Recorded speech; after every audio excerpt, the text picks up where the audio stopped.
Hi everyone, I am Eunice Birilohas and this is my Pinggang Pinoy that also represents the Go, Grow, and Glow foods. I have prepared a meal plan which is budget friendly and easy to follow but is very healthy and has many benefits for our body and health. So, let's go! At first, para sa ating Go Foods, meron tayong Shima Sweet Potato. Ito ay isang magandang alternatibo sa kanin at tinapay na may mataas na fiber at nutrients na nakakatulong sa pag-regulate ng blood sugar. At para sa ating Grow Foods, we have chicken crumbs that source of protein and it helps building muscles and repair tissues. We also have adobong manok that has anti-inflammatory properties that helps boosting immune system. And last, para sa ating Glow Foods, mayroon tayong pineapple fruits na may mataas na vitamin C na nakakatulong sa pag-produce ng collagen at pag-boost ng ating mga immune system.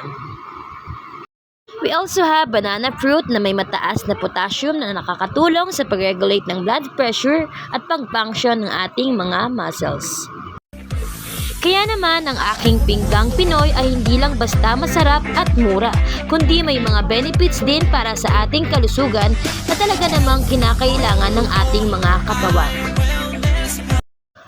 And this is the total calories of my Pinggang Pinoy and the summary of its benefits and ingredients. Sweet potato that contains 110 calories, chicken crumbs and adobo 280 calories, banana fruit 210 calories, and pineapple that also contains 60 calories.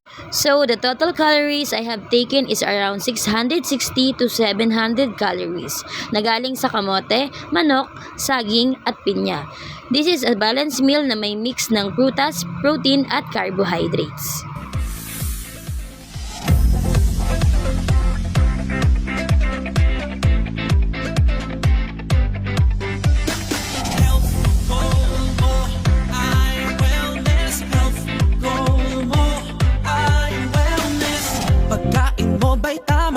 Ito ba ay may sustansya? Health goal mo ay wellness balance. At para naman po sa ingredients ng ating chicken crumbs at adobong manok, sa chicken crumbs we have breadcrumbs, parmesan cheese, parsley, salt and pepper, and oil. Sa adobong manok, we have chicken, soy sauce, vinegar, garlic, onion, black pepper, laurel leaf, and oil. So, simple lang po ng mga ingredients, di ba? Kayang-kaya natin yan. Hello everyone! This is my Pinggang Pinoy, my own version. Yan guys, tara, kain tayo. Ito yung sweet potato, smashed sweet potato. Ito yung pwede mong ipalit sa kanin or bread para sa carbohydrates. Ano naman tayong chicken, prito. Chicken breast siya. Pero naman, adobong manok. Ganun din. Kung gusto mo may lasa-lasa. And syempre, hindi mawawala yung prutas. Pinya.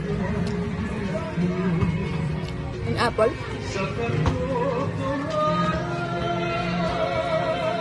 And yung saging. Banana.